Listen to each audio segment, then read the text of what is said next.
A ponte caiu, Florianópolis morreu. Se a ponte cair, é um desprezo praticamente de quem? De quem governa, né?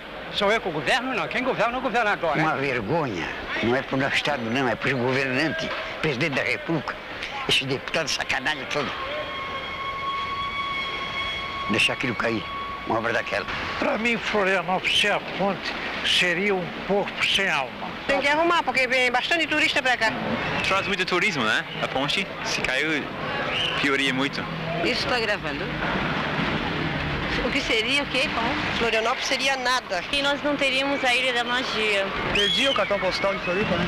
É, a ponte, vamos dizer que é a 8ª maravilha do mundo. Porque é justamente a ponte de luz que dá toda uma vida e toda uma história. E a história dela hoje está indissociada de toda a história da ilha capital.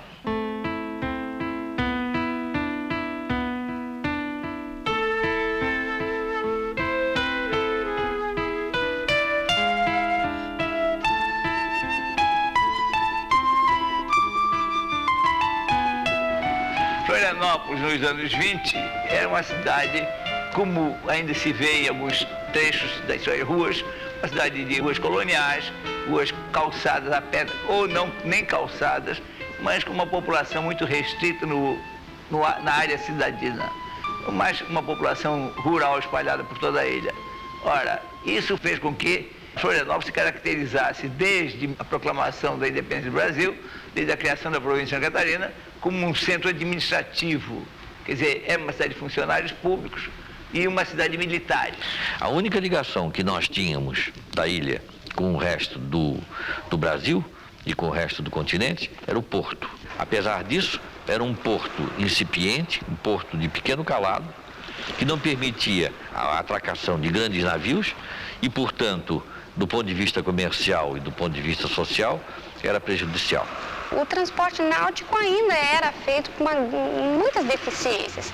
Haviam empresas que monopolizavam esse sistema de travessia, como por exemplo a empresa Dutra, a empresa Valente, que mantinham os seus trapiches tanto na ilha quanto no continente e que tinham que alterar horários e até os pontos de parada num ou no outro trapiche de acordo com o vento que reinava naquele momento.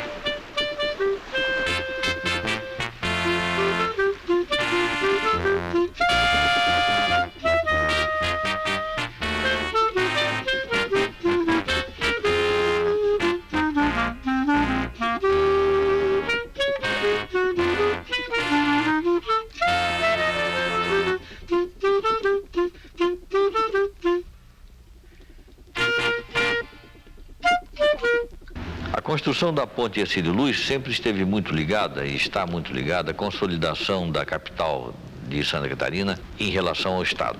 A partir do momento em que se definiu a capital como a cidade de Nossa Senhora do Desterro, a grande preocupação que passou a existir foi a ligação entre essa capital e o interior do Estado. Eu diria para vocês que se não fosse a ponte, a capital não estaria hoje em Florianópolis.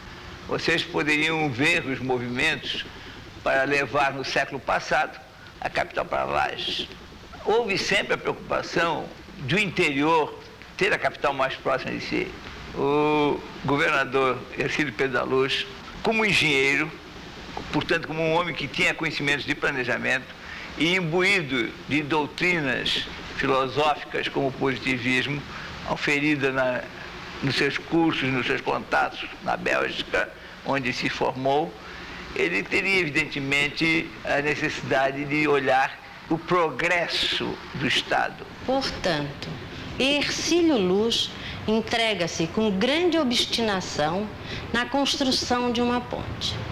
Para isso, recorre a banqueiros estrangeiros. A falência desses e um novo acerto com outros banqueiros americanos atrasa em 2 anos o início da obra, que estava previsto para 1920. Além do fato da ponte representar uma amarra muito grande de consolidação, repetindo, de consolidação da capital, ela representou também uma mudança de concepção social e de uma concepção política em função do ajuntamento de operários que permitiu na época.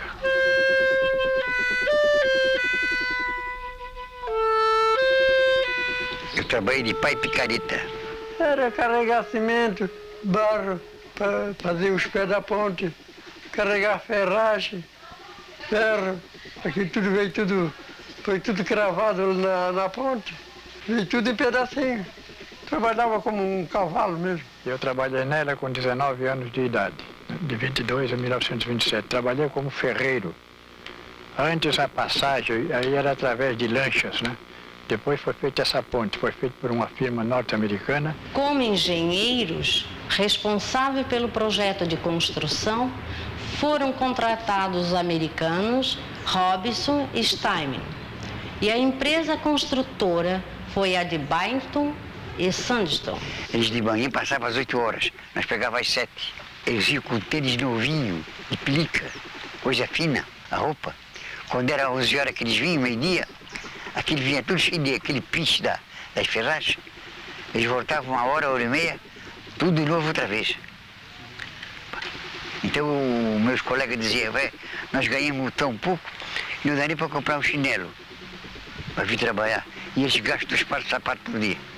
Pela própria aglomeração dos operários, começasse a surgir ideias socialistas aqui em Santa Catarina, o que resultou fatalmente na criação de um partido socialista e posteriormente num partido comunista. A maioria dos operários que trabalharam lá na ponte, a maioria do operariado era de Blumenau, Brusque e Florianópolis. Eu creio que andava lá quase 1000 operários na ponte e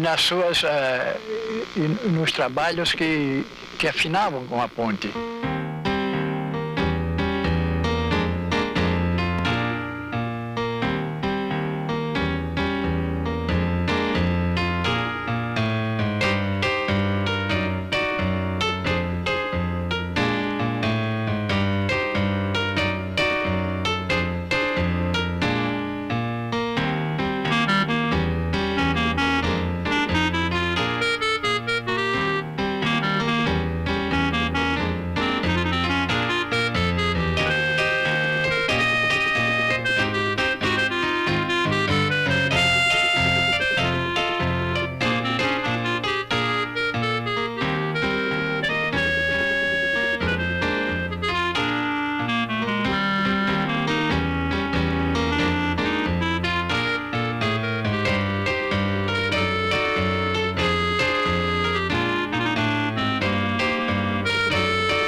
Com o retorno de Hercílio Luz da França a Santa Catarina, ele já voltou em péssimo estado de saúde. O governo fez uma réplica da ponte, cujo nome era Ponte da Independência. Hercílio Luz atravessa esta maquete com sua bengala, sendo homenageado por todo o povo florianopolitano que ali está.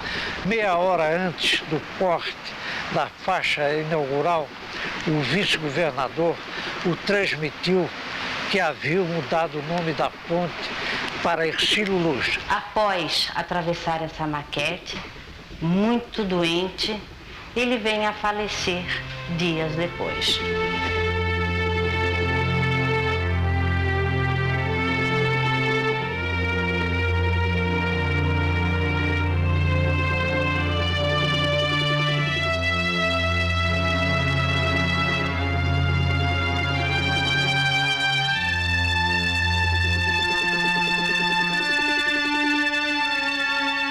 Florianópolis deixou de ser um porto que permitia naturalmente o abastecimento de navios à vela e pequenos vapores para se transformar numa capital integrada ao resto do estado. A Ponte Hercílio Luz, nesse sentido, é um monumento à modernidade.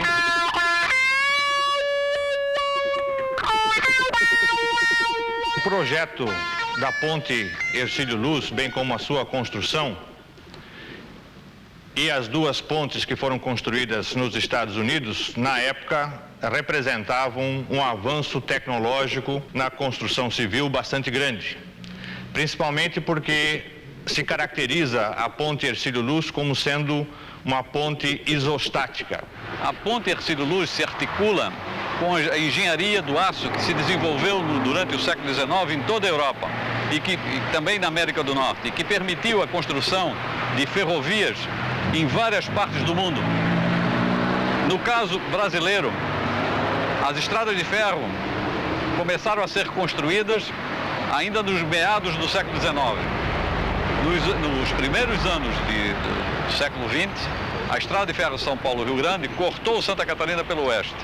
A construção da ponte Hercílio Luz pretendia também permitir a interligação ferroviária com todo o sistema ferroviário que estava sendo instalado no estado. Além disso, o vão central, o maior da América Latina e o maior do mundo à época, nesse sistema de ponte, conferiram à ponte essas características de excepcionalidade na área da engenharia civil, utilizadas pela primeira vez, sendo a ponte tomada como referência internacional.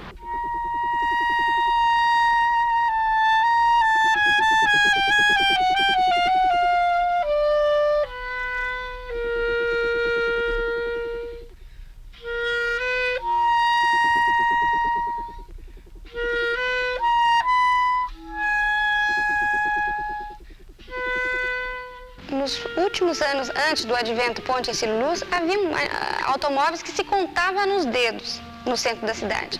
E com a ponte, mudou a característica dos autos que transitavam por aqui. Então surgem concessionárias que vão oferecer veículos de diversas marcas. As pessoas começam a transitar com mais facilidade, a adequar as suas construções para abrigarem esses automóveis. E também a malha viária, as ruas, tem que se adequar. Por exemplo, a Rua Felipe Schmidt é uma rua que até então, nela se observava casarios coloniais. E é uma das ruas que vai sofrer um alargamento, esse casario vai ter que ser demolido e a arquitetura nova que surge aí, ela tem uma outra imagem, dentro de uma outra estética, que é a estética moderna da época, a estética racionalista.